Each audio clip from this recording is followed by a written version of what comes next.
Yo YouTube! This is a little mini-ish video as an update. I'll probably do 2 or 3 of these videos in the next week or so. I'm not ready to get back into my routine of the daily videos for a variety of reasons, but I'll tell you about that in another video. This video is an update in terms of what's happened to me in terms of my chronic health condition, and I wanted to start off by acknowledging and appreciating the fact that this community has not hassled me to tell you about that before I was ready. And I now feel ready to tell you more about what's going on. So the last time I did a video was probably about the 24th, I think, of April, which would have been a Wednesday. And on the Friday, 26th of April, I had a mini operation on my left arm, my left wrist. And that was to create what is called a fistula. And I should explain why that's necessary with a bit of background next. So, I need to get back in time to the heady days of 1994. Alan Partridge and Oasis were the newest things. What a time it was to be alive. And I was 23 years old. I moved out of university. We were moving to a new area, renting a first house, and as part of that move, we registered with the local doctors.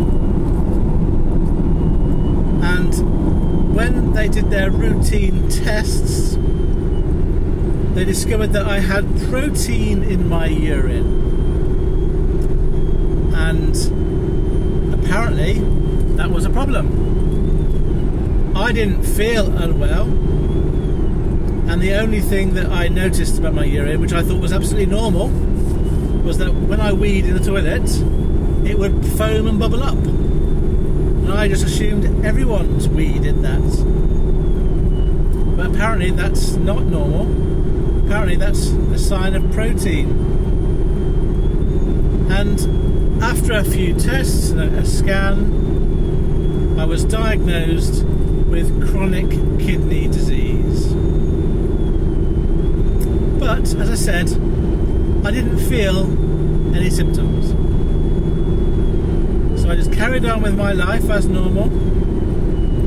I went to pretty regular checks, on and off over the next 28 years, checking my blood tests, blood pressure, obviously taking my weight.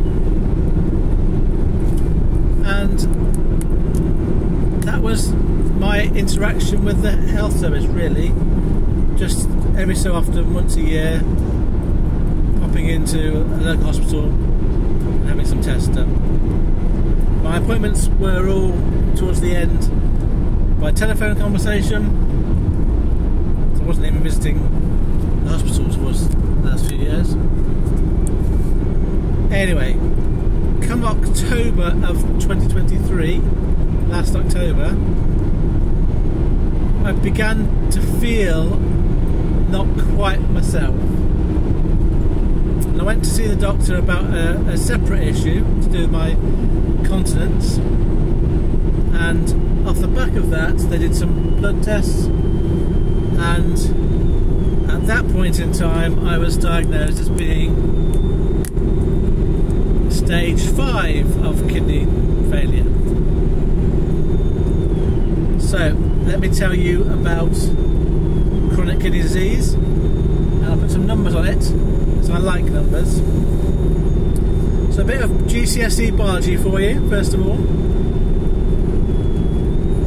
We have 2 kidneys, and their function is to filter all of your blood to take out the waste products that are created from the metabolism. Those waste products are then filtered with water, and then that is stored in the bladder and excreted as urine. So when you've got protein in your urine, that means that the kidneys aren't filtering correctly. Protein is a large molecule, and that shouldn't be lost from the blood. The items that are waste products are very small particles, and they get filtered out of the blood system to create the urine. At the top of the kidney's made up of little features called nephrons, and each nephron has a little cup structure at the top, which is called a glomerulus. And the reason why I say that is because the numbers measure the effectiveness of the filtering of the kidneys using a number called the glomerular filtration rate, GFR. It used to be GFR, it's now known as the eGFR, estimated glomerular filtration rate. That's come in the last couple of years. And the bottom line is, if you have normal functioning kidneys, the GFR is 100. If that is 60%, if that number is 60%, then you are diagnosed as having kidney disease. And as that filtration rate decreases, you go through stage 1, 2, 3, etc. of kidney failure. Stage 5 kidney failure is the last stage. There is no stage 6. In January 23, my eGFR score was 18 out of 100, and then in October, when it was measured after my visit, it had gone down to 10. And if you are below 15 as an eGFR score, that puts you into stage 5 kidney failure. So stage 1 is 60 or below, then you go 2, 3, 4, 5 is the last stage. Anything less than 15 and you're there. And at that point, that's when they start talking about remedial measures like dialysis or transplantation. Now I'm pretty sure that the reason for my kidney function going down so quickly in that year was that I did get one COVID infection, and I think that COVID infection probably sort of tipped me over the balance to my final kidney stage sort of decline. Anyway, that was back in October when that was sort of discovered, and at the same time I was feeling the effects of having poor kidney function. So I want to talk to you now about the main symptoms that I've experienced since October. Some of them for longer, but they've really kind of kicked in the last few months. The first symptom is fatigue. I feel tired most of the time now. I've never been an early morning riser, so mornings have always been quite difficult, but I was able to kind of function and get up at whatever time I had to get up. But no matter what time I do get up now, it could be late, it could be early, I still feel equally as fatigued. And at the end of the day, I kind of get tireder quicker than I used to. But it's not an unknown feeling. We all know what tiredness feels like.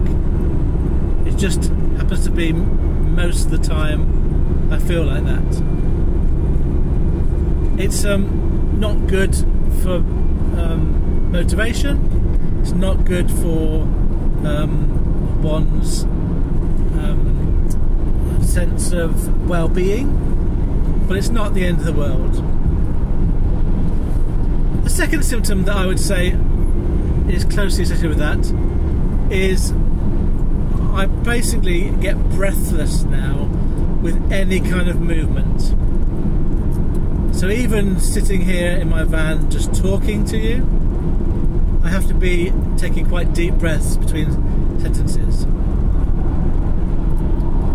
But if I'm putting on a coat, doing my shoes up, walking to the toilet, all those things, I'll get out of breath. And it's not like I've just run 100 meters out of breath. It's just I have to take significant bigger chunks of air each time I breathe than I would usually have to. So again, it's not, I would say it's not life-changing. It is awkward, and it is something that is perceived by other people. So if I'm doing anything energetic, like loading a van or walking anywhere, then I will huff and puff more than I ever used to. And then people will see me doing that, and the worst of humanity will make comments about it. And to be fair, most people don't make a comment about it. But there's always some joker who wants to say something, who makes assumptions about why I'm out of breath. I've never smoked in my life, I've never taken drugs in my life. My breathlessness is not even about me being unfit, it's about my kidney issues. I'm not the fittest, but I used to be able to walk without getting out of breath. Walk around the house, walk outside, and now I can't. So that has, the effect that has on me is, it's quite, what's the word? Reduces the confidence I have around people. I don't have the biggest amount of confidence around people anyway, but the fact that I'm huffing and puffing when I'm doing anything active, I just know they're thinking, oh, he's really unfit, or he's a smoker, or he's on drugs. So it's something that does bother me, but it's not the end of the world. And the third symptom that is the main symptom that has happened, and this has got really quite bad now.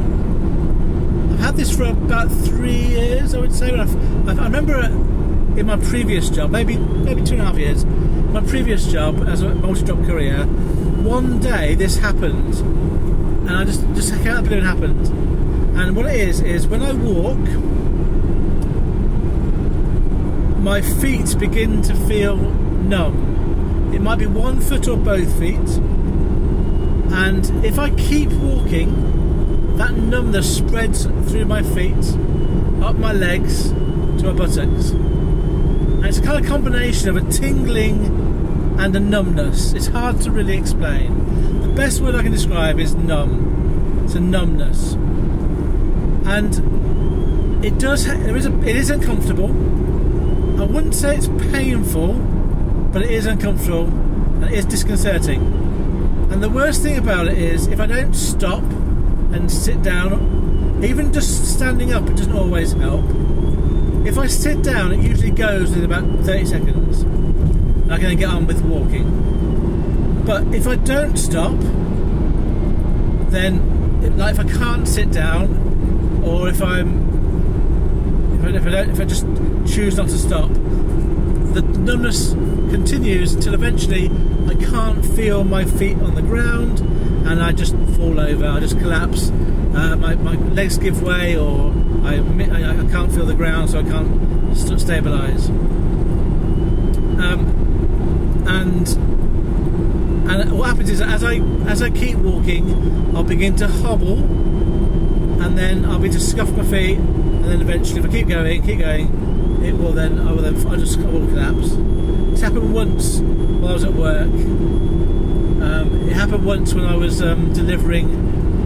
First time I delivered kegs. It was like a combination of everything that went wrong. I had to walk, because they closed the road off for some celebration. I had to walk about 100 metres down this road with the kegs.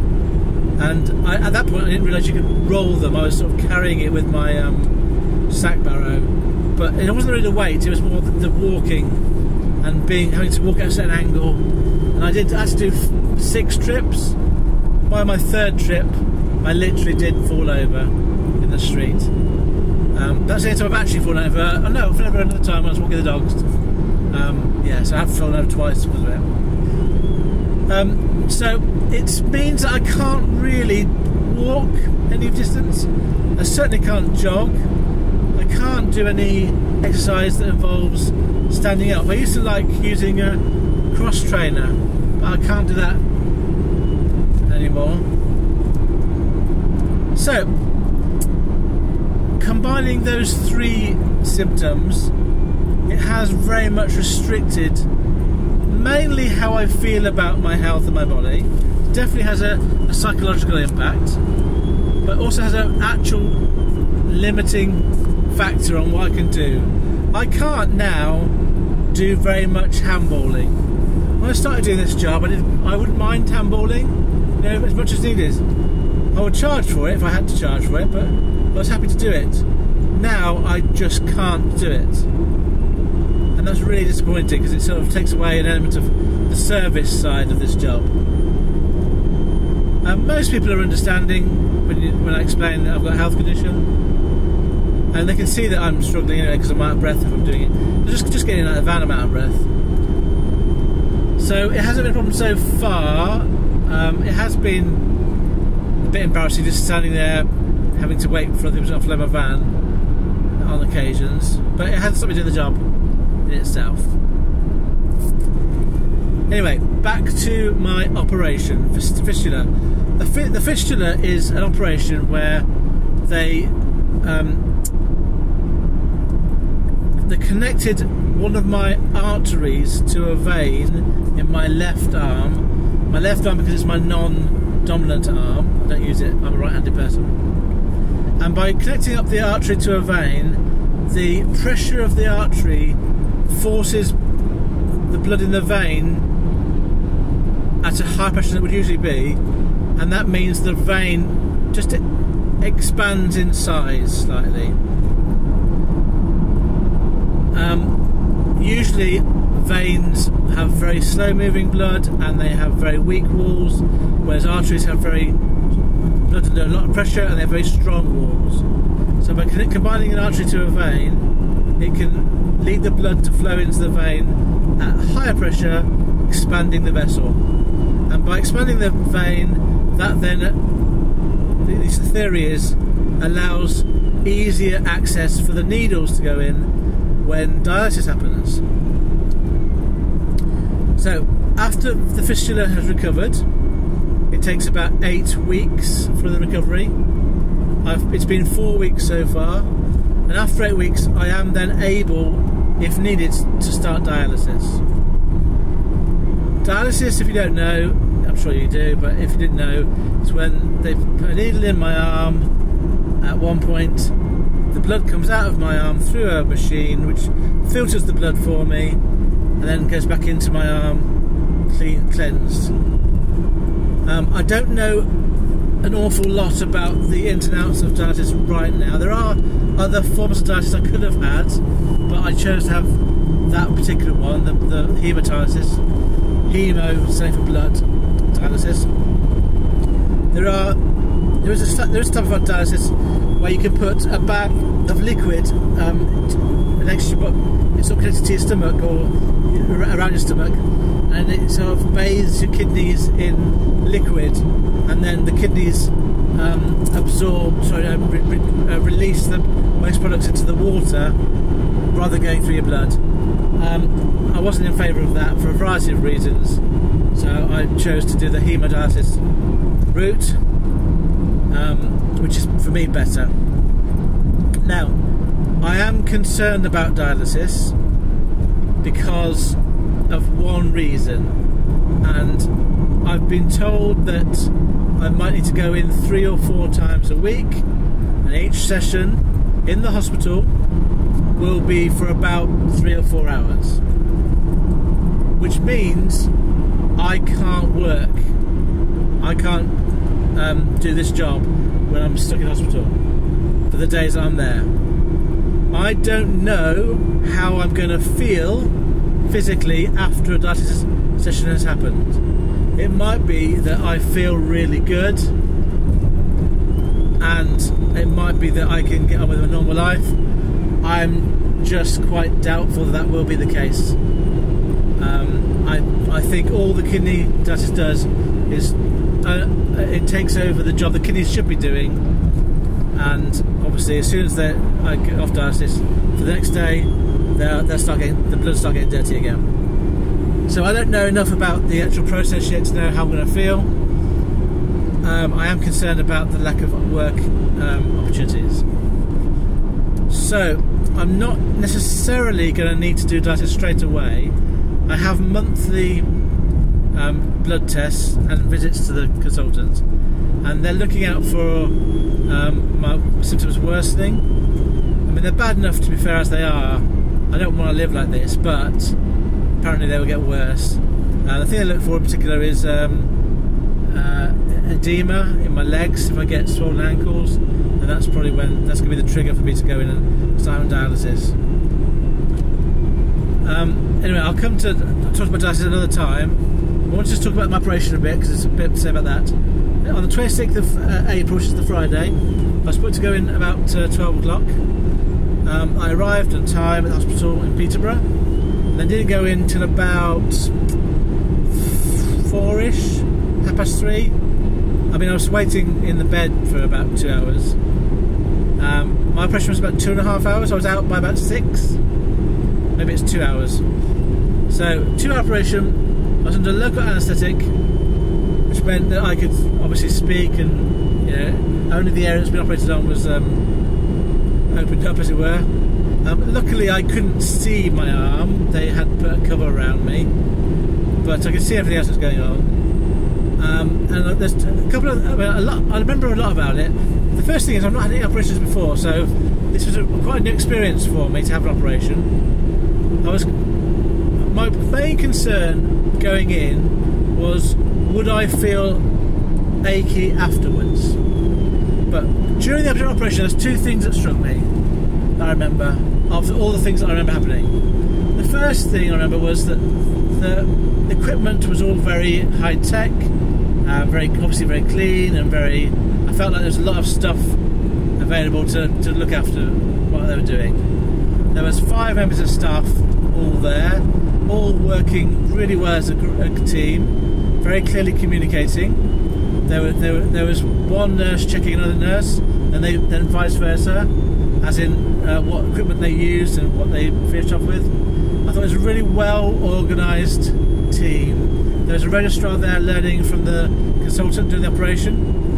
He was sort of observing and asking questions, which I thought was good.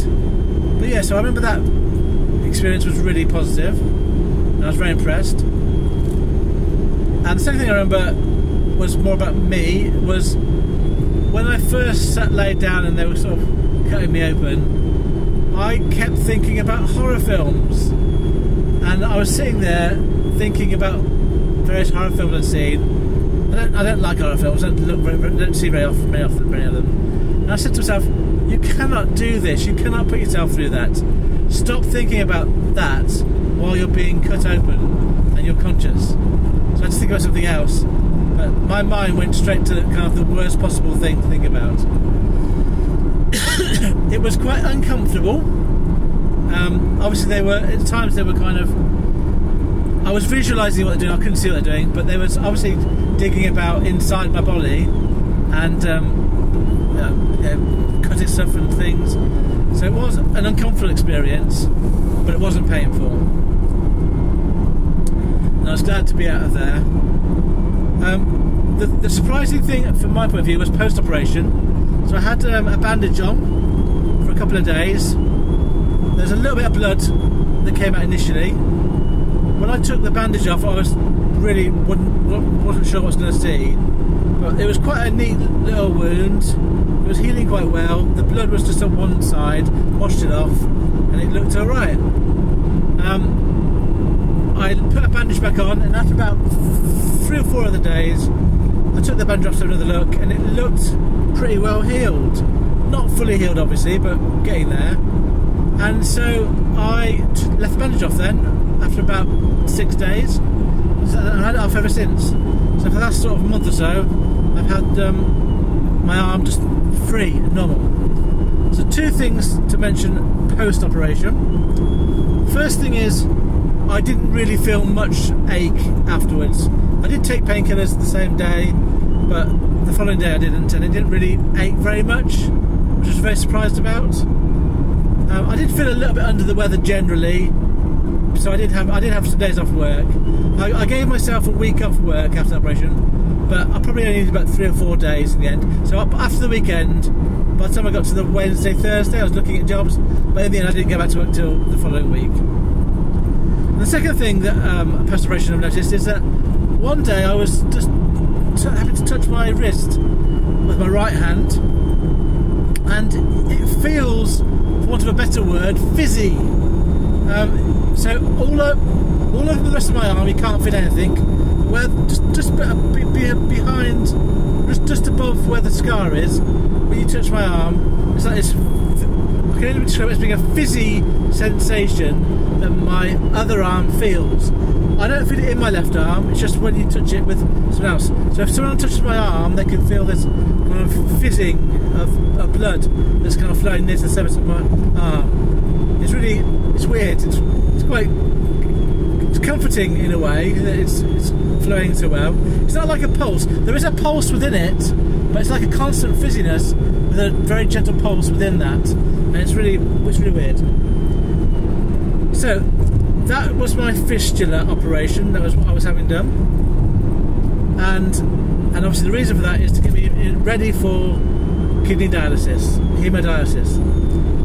So in the meantime, I'm trying to get some work done, and I'll talk more about that in another video. It's been plenty long enough.